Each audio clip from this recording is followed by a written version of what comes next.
Welcome to the YouTube Sports Network. Today I want to talk about Maxim Siplikov. Yesterday I talked about Maxim Siplikov, and the focus was about the Islanders and the Devils trade that was completed between those two teams. I was saying how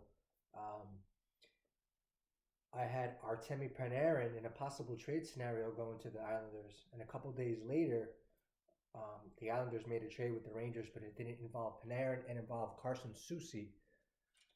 So it goes to show you that they are willing to make trades with each other. So I was saying, don't shy away from that. There's a possibility that these two teams will trade with each other. It's not. I feel it doesn't feel like it's like the days of the past. Things are starting to change a little bit. So they wound up making a trade. So I'm happy I put that out there before it happened, so I can say I knew that was going to happen. This is why I try to do these things, because I don't want to be that person. I knew it. I have a lot of information. I could be like, I told you, I knew it. I knew it was going to happen.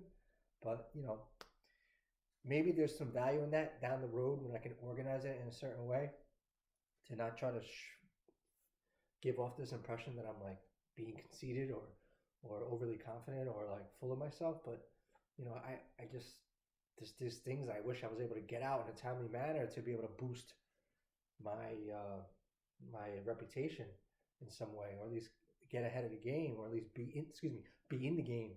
But some of that is just ego driven mentality.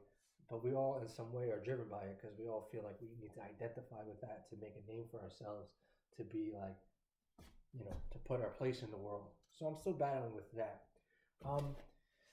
Anyway, point is, today's topic is to go further along with this trade between the Devils and Islanders. Well, mostly focus on Maxim Siplikov because they play tonight. And just like yesterday, I was doing a video. I did the video around like 6:50 p.m. I started the video. I think it ended around like 7:14, 7:15. And I was saying in that video, I was saying that Andre Palat, he was playing. He just had started. His game had just kind of got underway. It was the Rangers against the Islanders, and Palat first game with the Islanders. I was saying in the video, hey, you know what? This happens a lot. Palat's might score. I would put a bet on Palat to score in his first game, and he scored. And that's one of the phenomenons I'm noticing. Pay attention to that. Player with a new team, they'll score in the first game. Doesn't happen, like I said yesterday, doesn't happen all the time, but it happens enough where it's caught my eye and it's caught my attention for a bit now. But it happens enough that you can just put a couple dollars on. It's totally worth testing, which is why I think a big part of the reason why I'm doing this video is to say that now Maxim Siplikov, who went from the Islanders to the Devils in that trade for Palat, along with a couple of draft picks, he's in his first game tonight with the Devils going against the Predators in New Jersey. Regardless, in New Jersey, away from New Jersey, point is, it's his game is tonight, and I'm just saying, are we gonna put a bet on Siplikov? I tried to call my brother to see if he could put a bet in for me because I'm not able to put any money into my account. I have a FanDuel account, and up the block I can't put money into the Wawa because they don't accept it. So I'd have to travel to a CVS or somewhere else. And I don't have enough time at this moment to put that bet in. So I was hoping somebody can catch this. But by the time this video is out, I mean, no one's going to even have a moment to even put the bet in. I'm sure there's some savvy people out there that are paying attention to some of these trends that happen in sports. And then they're putting a goal, a bet on Siplikov to score tonight. Now, just to give even more credibility to the idea that people do score in their first game with the team, last night when Palat scored against the Rangers in his first game with the Islanders, they said, "Oh, the announcing team said that's the third Islander this season to score in his first game with the team." Max Shabanov, not Max Siplikov. It's Max Shabanov. He scored in his first game for the Islanders this year. And who I have right here. And Jonathan Drouin also scored in his first game with the Islanders this year. So So it goes to show you that. So I guess that Jonathan Druin scored opening night, and I guess Shabanov might have been a call up, unless he scored opening night too. I didn't look into Shabanov's season stats, and not so much Druin, but regardless, the point is Druin, Shabanov, and now Palat each scored this year in their first game with the Islanders. So that's just one team. How many other teams and players have done it as well? So we're gonna take that theory now, because I'm telling you, I've been really focusing on this. I have it a couple years now. I have it in my notebooks. And Maxim Siplikov, I think, like I was saying yesterday, I think it's a fantastic fit. $2.25 million a year is is on the lower end of the spectrum as far as a salary this in the NHL. I mean, it's in like the I mean, you have the lowest you can get is like 775,000, maybe like 800,000, and you get your like $1 million a year players. Rangers have Sam Carrick. I think he makes about $1 million a year. Good value, very good value, of course.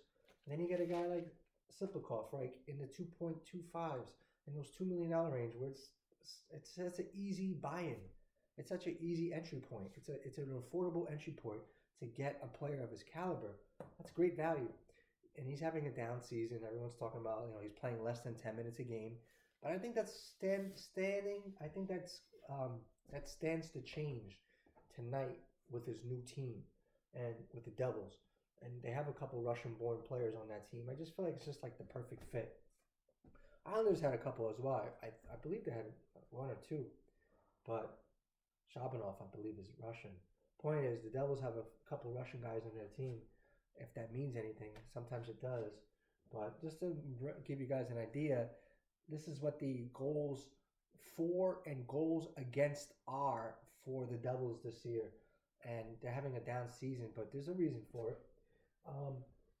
4 years ago, they were fourth in goals scored, eighth in goals against. So the Devils had a great year that year. I believe they had 52 wins, so they had over 100 points. So that was a heck of a year for them. The next year, their Stanley Cup odds this season, coming into the season, were plus 6,600 4 years ago. After that great season, 52 wins and 100 points, over 100 points, I think it was like 112 or something. They were like 114.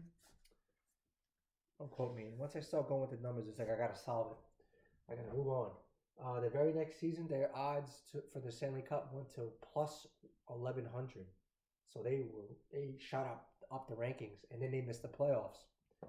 So, but they were 12th in goals scored and 26th in goals against, and that's when they went out the very next season and got Jacob Markstrom. If I'm not mistaken, Jacob Markstrom's first year was last year for the Devils, and they were 5th in goals against, but they were 20th in goals for. So 4th, 12th, 20th last year, and right now they're 28th in goals scored. That's the reason why the Devils, they're 27, 24, and 2. They have 56 points in 53 games. They're 9 points out of the wild card spot. Montreal and Boston has 65 points each. Now you're starting to see some of the teams separate each other. It's still bunched up, but the teams are starting to separate just a little bit. You're probably going to see some tank jobs happen. The Rangers are going to do their tank job. Some teams are going to start miraculously playing worse out of nowhere or start fading. Sometimes it happens naturally. Sometimes it makes you wonder. But obviously the Rangers have made that declaration that they're just not going to try to win, even though it might seem like they are. Or they're looking around what are we doing? I don't know what's going on with us. Yeah, I'm sure. But anyway, goals for 4th, 12th, 20th, 28th. I'm bouncing around. I was talking about the Rangers for a second, but this is the Devils. 4th, 12th, 20th, and 28th in goals scored. You can see there. And goals against, nothing too crazy. 17th in goals against. That's not very bad. There's still teams in playoff contention right now that are probably worse than this. I haven't quite looked, but that's not going to make or break you at this moment. 28th in goals scored is not a very good look, right? Big part of that was because they lost Jack Hughes, the best player, one of the top 10 forward in hockey, top 12 forward in hockey, one of the best players in hockey. The guy, he gets hurt, he gets banged up. Mostly every year he gets banged up, and it happened this year, and they went 8-10 without Hughes in the lineup. So, not many goals scored. Down seasons from a few guys this year for the Devils. Not a lot of points are being put on the board for them. But Point is that the Devils right now, I mean, they're as healthy, I guess, as well. No, I can't say that because they lost Cody Glass. I think Cody Glass got banged up, one of their forwards, and I know they're dealing with a couple other guys as well. But the top dogs are are there and available right now. Jack Hughes' brother, Luke Hughes, when they got Jack Hughes back, and then I think a few games later, they lost Luke Hughes, his brother. So that's kind of odd. But point is, the Devils right now, I mean, they're making their push for the playoffs. They're in a position right now where they can't really be sellers because their team is so young that it doesn't feel like there's a window or there's an opportunity or any there's any plan. There's no idea. There's no plan for them to want to sell because this is something that they're trying to build. So um, they have players that they can sell, but I'm thinking that it's not coming to a sell off. So they're going to play with what they have, which is good players, but they're probably going to be more in the buyers type of thing. They're going to probably get aggressive, if not this off season or at this trade deadline, maybe so in the in this off season they'll probably make some moves because the Devils need to get at that 28th ranking and goals scored.